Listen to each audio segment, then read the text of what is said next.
Is it visible? Yes, sir. Yes, sir, it's visible. Okay. So last day I have started the electrocardiography. So some portions I have discussed. Remaining portions today I'd like to discuss about this. So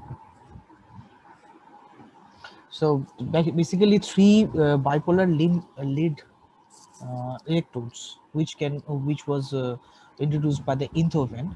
So that is given in this picture: lead 1, lead 2, and lead 3. Now lead 1, that is under the left arm and right arm portion, and lead 2, that is left leg and right leg portion, and lead 3, that is the left leg and the left arm portion. Okay, so these are the bipolar limb leads. Why? Because for each lead, the electrocardiogram is recorded from two electrodes, and the third electrode is not connected. Okay, and in each of these three positions, the QRS portion of the electro ECG recording, which is the QRS of a normal heart, is such that the R wave is always positive in nature. Okay,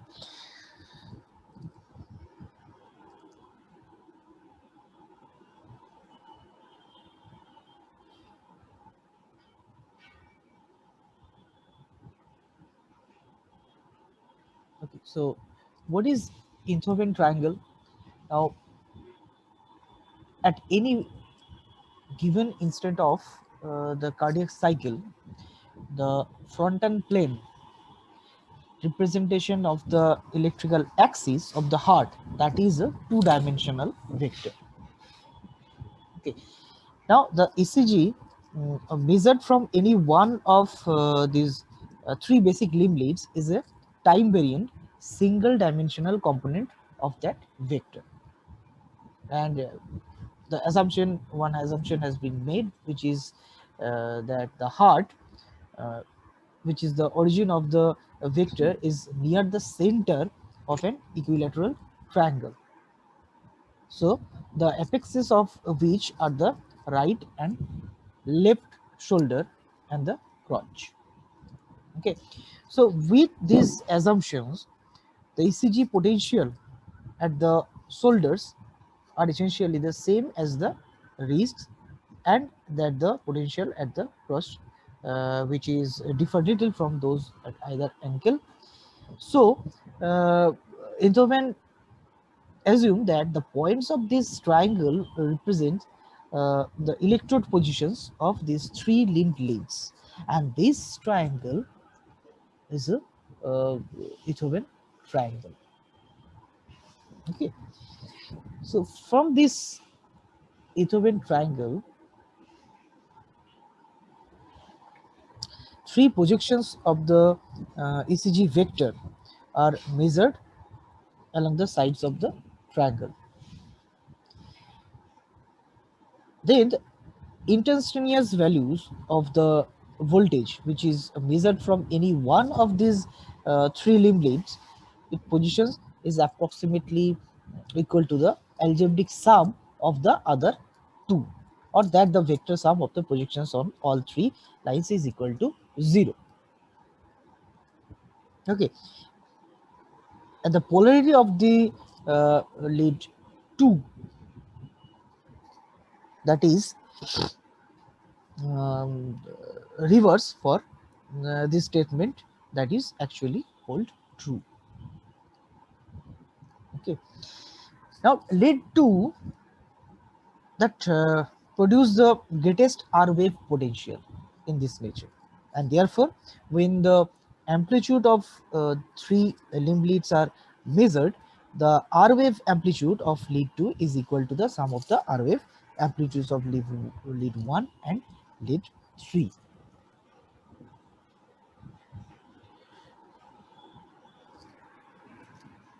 So the remaining leads are the unipolar type, which is one is called this unipolar limb lead, another is called unipolar chest lead. For unipolar leads, the electrocardiogram that is recorded between a single exploratory and the central terminal, which has a potential corresponding to the center of the body.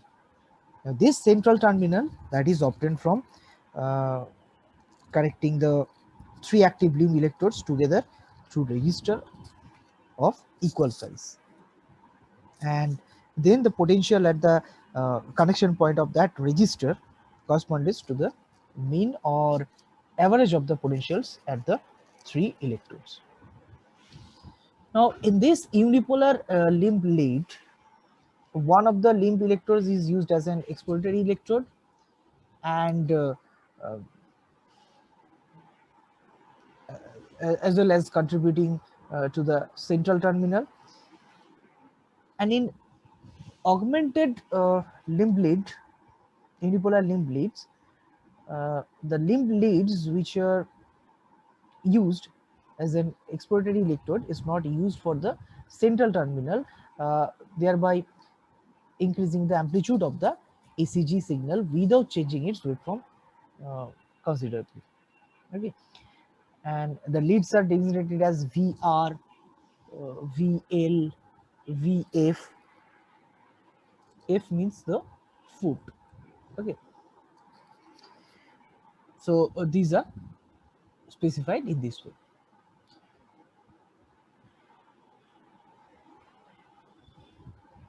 Now, a single chest electrode is used instead of the unipolar chest leads, eventually placed on each of the six pre-designed points on the chest for the unipolar chest leads. These chest positions, which are called the precordial unipolar chest lead, and are designated as V1, V2, V3, V4, V5, V6. So V1 to V6, these are unipolar chest leads. Now, a separate chest electrode is used as an exploratory electrode, and all three active limb electrodes, these are used to obtain the central terminal. Okay.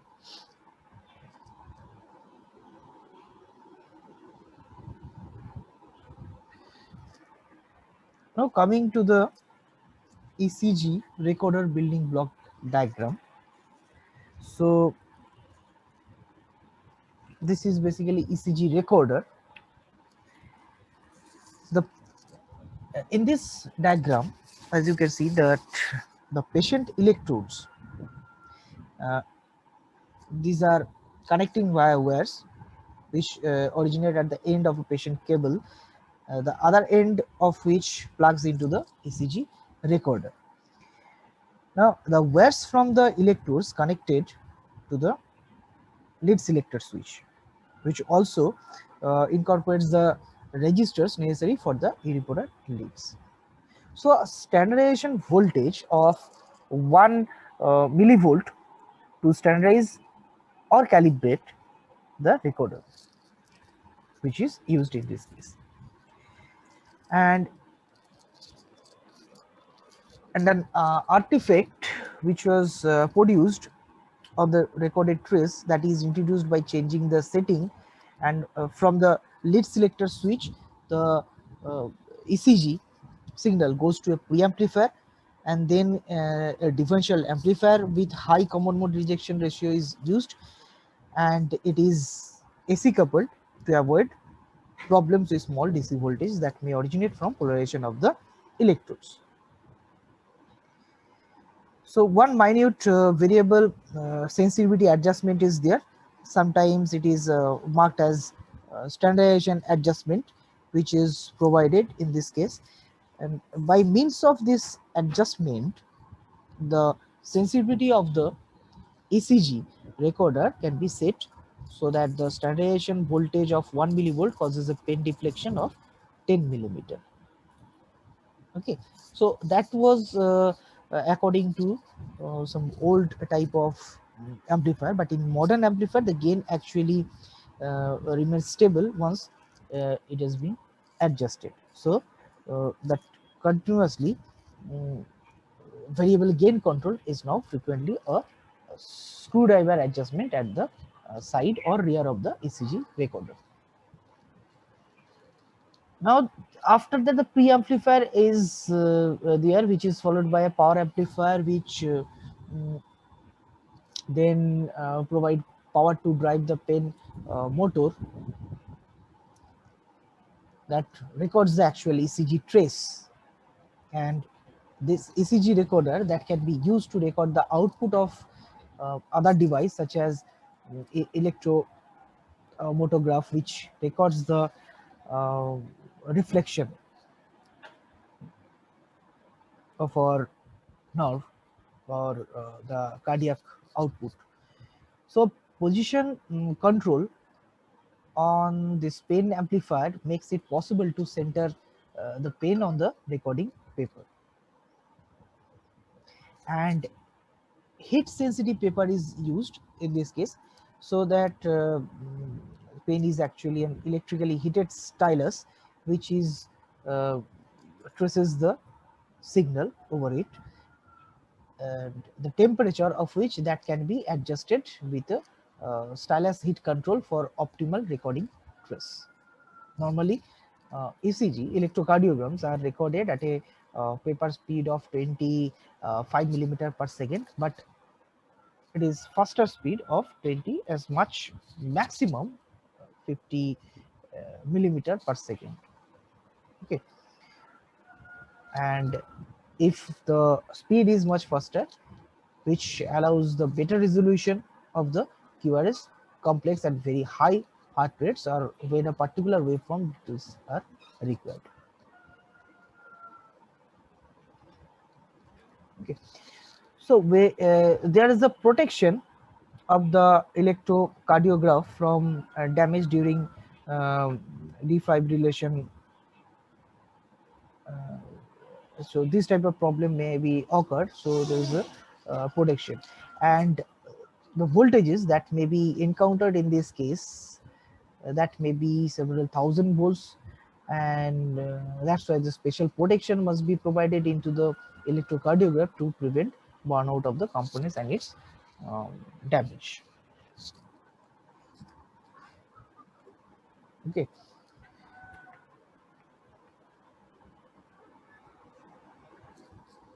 so few modern ECG machines that do not connect the right leg of the patient to the chassis, but utilize a driven right leg lead. Now this involves a summing network to obtain the sum of the voltages from all other electrodes and a driving amplifier, so that the output of which is connected to the right leg of the patient. Now this type of arrangement, which gives a reference voltage at the right leg equivalent to the sum of the voltage at the other electrodes along with the driver's amplifier. Now this arrangement actually increase the common mode rejection ratio of the overall system and reduces the interference problem. So it also has the effect of reducing the current flow in the right leg electrode and thereby making it safer, okay, to record the ECG. So this is basically a modern type of uh, system is incorporated. So this is the block diagram of ECG recorder.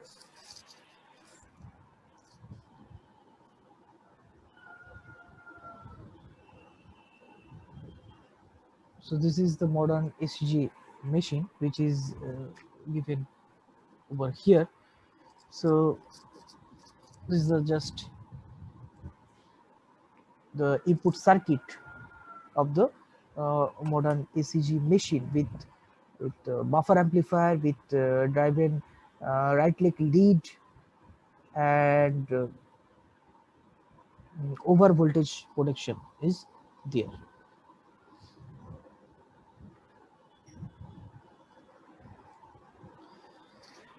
So there are different types of ECG recorders, like single channel recorders, like 3-channel recorders, vector electrocardiographs, or electrocardiography system for stress testing. So these type of ECG recorders are available. So the first one is the single channel recorders, and here this is the portable single channel unit, and this ECG recorder is mounted on a cart so that it can be wheeled to the bedside of a patient conveniently. Okay, and in this case the ECG of a patient is recorded in the 12 standard lead configuration, and the resulting paper strip that is from 3 to 6 feet long, and it is very uh, convenient for the physical to analyze the ECG. Next is the 3 channel recorders, where it records the output of 3 leads at a time, and there is automatic switching to record output of next 3 channels.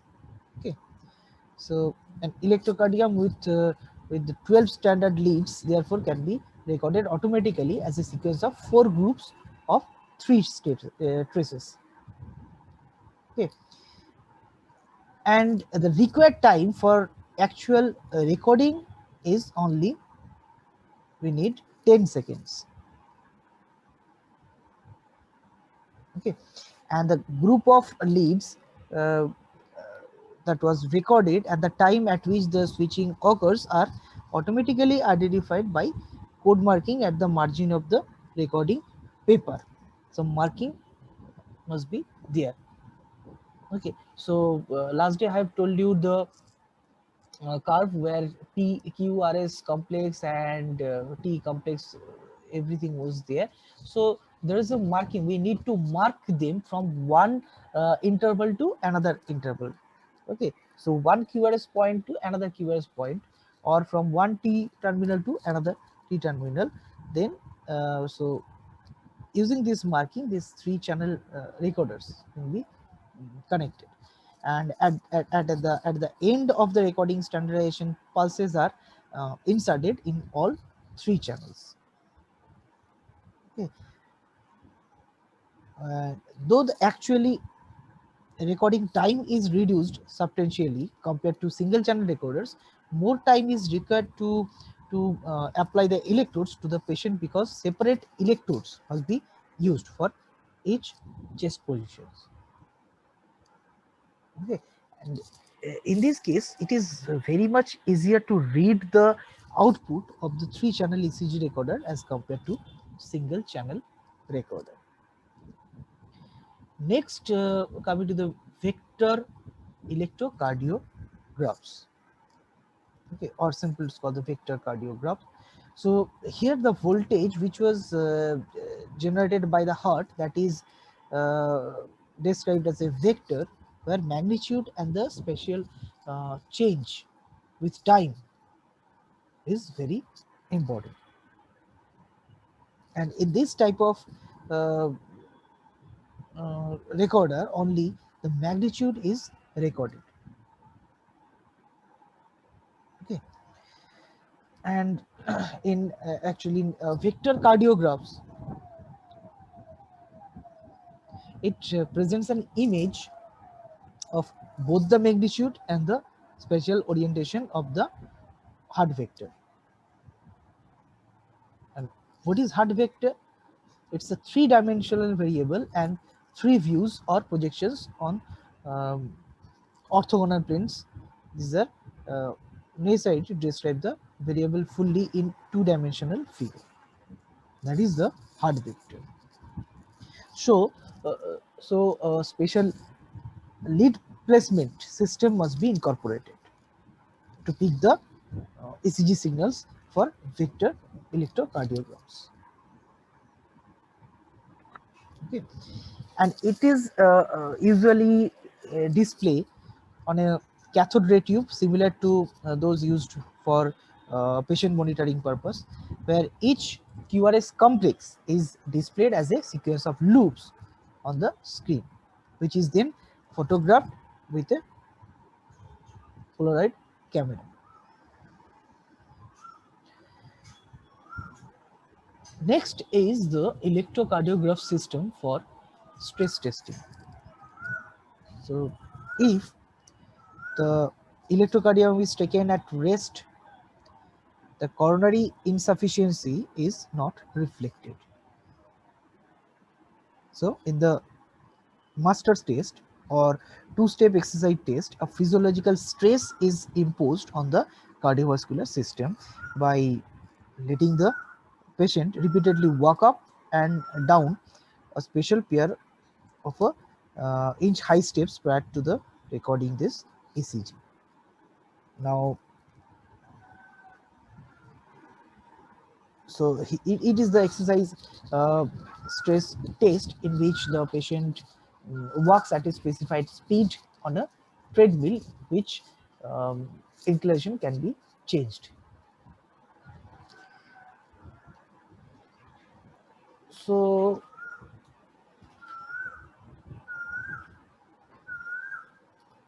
this is the electrocardiograph system for stress testing.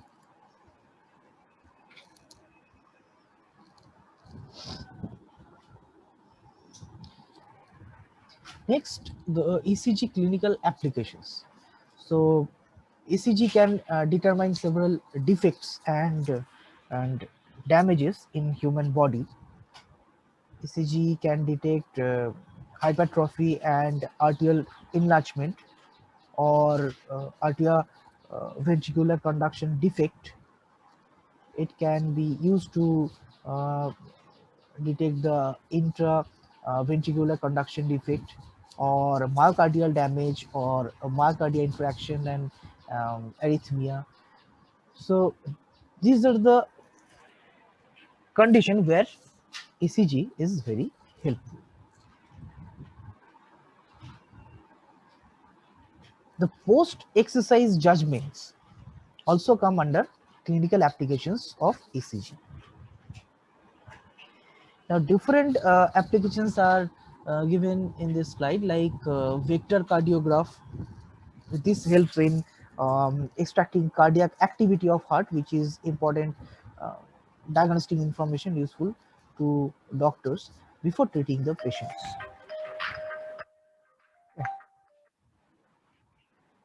So, in vector cardiograph, or in short, it is called the VCG, where the ECG is obtained along three axes at right angles to one another,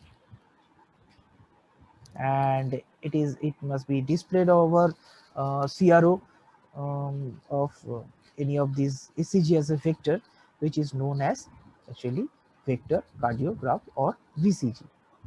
So it gives a vectorial representation of the distribution of electrical signals generated by the heart and produces loop type patterns on the CRT screen.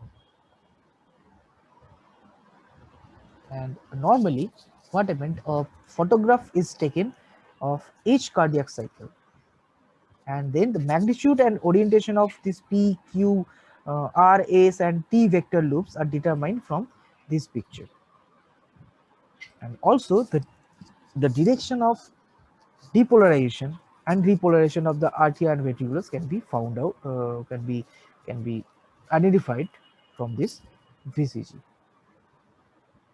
Okay, so VCG, a vector cardiograph, that is capable of detecting arterial and ventricular hypertrophy, uh, so sensitivity in identification of myocardial infection, and also it is capable of diagnosing multiple interactions in the presence of fascicular and bundle branch blocks, which is uh, in our heart. The next is the phonocardiograph. So the oldest method of clinical detection of heart sounds is the acoustical stethoscope. A better technique, but less dependable, um, is the electronic stethoscope having a microphone and amplifier and headset. The phonocardiograph, that is the latest instrument which records sounds connected with pumping action of our heart. The heart sounds give indication of the heart rate and its rhythmicity, valve action, and effectiveness of blood pumping information are also known from this phonocardiograph. The heart sound is produced prominently by closure of the ratios between the upper and the lower chambers of the heart, and these sounds have the frequencies ranges from 30 hertz to 100 hertz. One important aspect of this phonocardiograph, that is the type of microphones.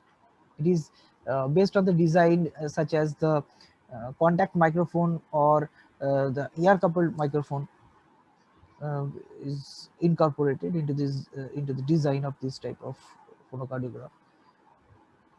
So one of the microphone types that can be piezoelectric crystal based, which generate potential due to mechanical status due to uh, heart sounds, and other is the type of microphone which is dynamic type based on the moving coil having fixed magnetic core inside it. And what happened, the coil movement is with the heart sound, which produces the potential because of its interaction with the magnitude flux. Now, another acoustic sensor is a polymer based adherent differential output sensor, which have very less thickness of just 1 millimeter approx, and that can be applied to the skin gel and two sided adhesive material which fits the patient body contour. So this sensor actually detects the motion of the skin, which results from the acoustic energy which incident upon it and from within the soft tissue. Okay, so here in so polyvinyl fluoride, or in short is called the PVDF, polyvinylene fluoride, that is a piezoelectric polymer, that is the main sensing component in this case. Okay, and the amplitude which is used for this phonocardiography, it has a frequency range of um, 20 hertz to 2 kilohertz, and suitable frequency bands are selected by using appropriate filters. Next is the continuous ECG recording. So normal electrocardiogram represent only a brief sample of cardiac activity or arrhythmias which occur intermittently only under certain conditions such as the emotional stress. These are frequently missed. So the technique of continuous ECG recording makes it possible to capture these kinds of stress, and this was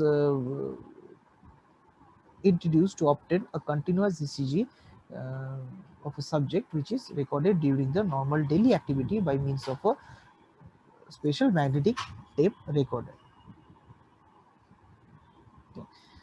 So the smallest device of this type that can actually be owned in a short pocket and allow recordings of the ECG for about 4 hours. Okay. Other recorders about the size of a camera case are uh, that, that that are worn over the uh, shoulder and can record ECG up to 24 hours.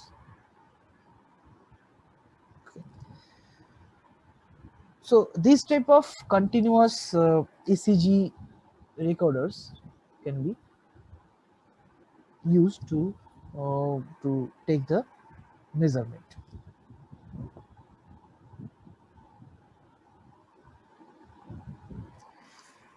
Now coming to the next slide, which is the electroencephalography, or in short it's called the EEG. Now electroencephalogram, that is the actual signal. Okay, that is the electrical bipotential bioelectric signal, which is over here, and that is called the EEG signal.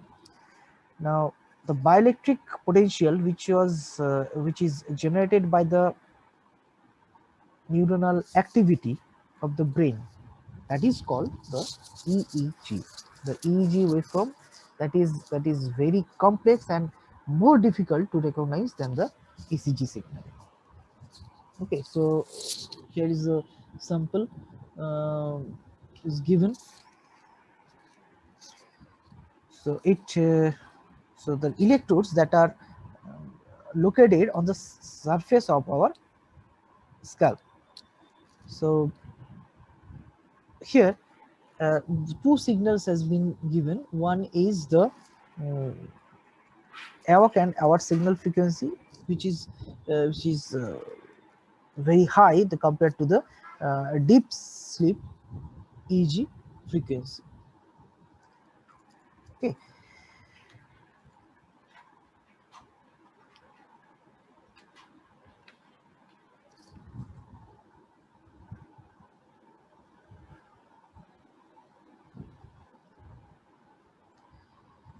so rhythmical potential, actually these are generated by our brain, and these potentials originate from individual neurons of the brains of our brain. And the waveform pattern, that is more complex in uh, nature, which is termed as the electroencephalogram, or EEG. Now the millions of the cells discharge synchronously and get summed up for the net generated potential. And the neurons are electrically polarized at rest, similar to other cells. The neuron has potential of minus 70 millivolt with respect to the exterior.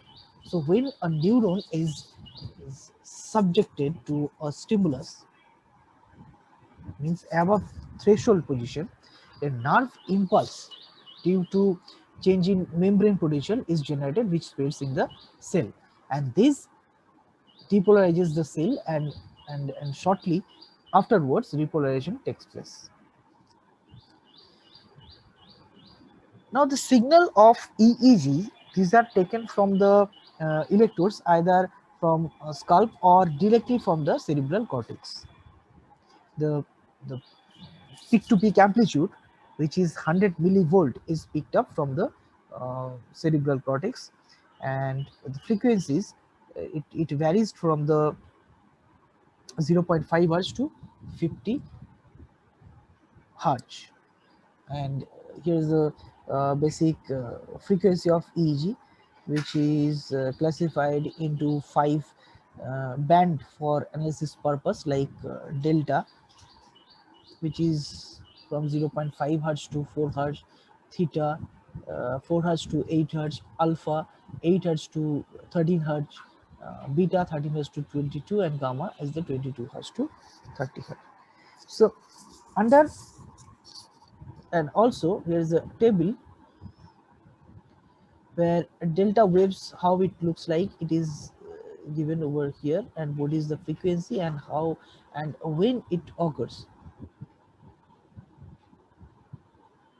Okay, and so this is the table for delta waves, theta waves, alpha and beta waves. So in normal condition, there is generally inverse relationship between the amplitude and frequency. That is, if frequency reduces, the amplitude increases. So the increased cerebral activity leads to more desynchronized activity of the nerve cells. Okay, and the spikes and waves of abnormal shape occur uh, during the attacks of uh, epilepsy that can be measured.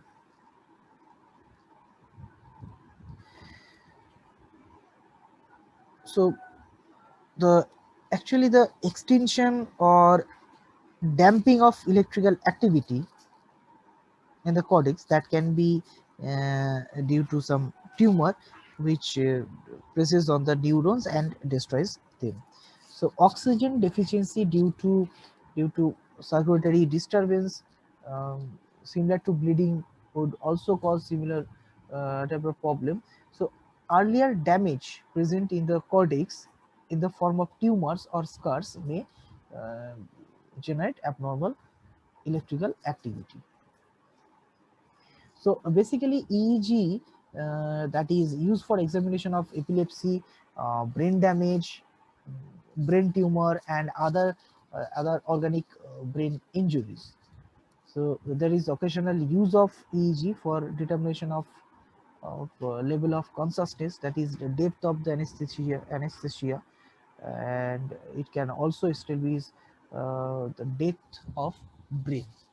So that is the important application where EEG signal is used. Next, coming to the electromyography, and the signal, electrical signal, is called the electromyogram, or in short it is called EMG. So what is EMG? Now the muscle activity, bioelectric potentials, this constitutes the EMG, and such potentials are measured at the surface of the body near a muscle of interest or directly from the muscle by penetrating the skin with needle electrodes. Okay, so EMG signal may be measured at the surface of our body near a muscle under study, or from the muscle by penetrating the strain with some needle electrodes, and the amount of muscle activity is indicated in the EMG measurement, which is the action potential lasting only for few milliseconds. And this action potential basically it ranges from 50 microvolt to 5 millivolt with a duration of 2 to 15 millisecond. Okay, and the EMG amplitude, that is the instantaneous sum of all action potentials generated at that instant of time. Okay, so a typical EMG signal is given over here, which actually it looks like a random noise. Okay.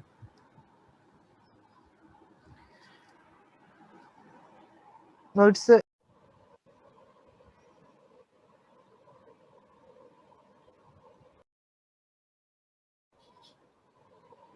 so in this recording arrangement, what happened? The muscle contraction gives the uh, bioelectric potential, which is amplified and displayed on the oscilloscope, and this is also made audible on a loudspeaker. Okay, so this is the EMG recording arrangement, and this is the electrical connection of the nervous system, where the muscular paralysis that can be due to a lesion in the parts of the nervous system which supply to muscle is given. Okay, this is one type of connection. So invoked responses will be there. What is that? See, actually in neurophysiology,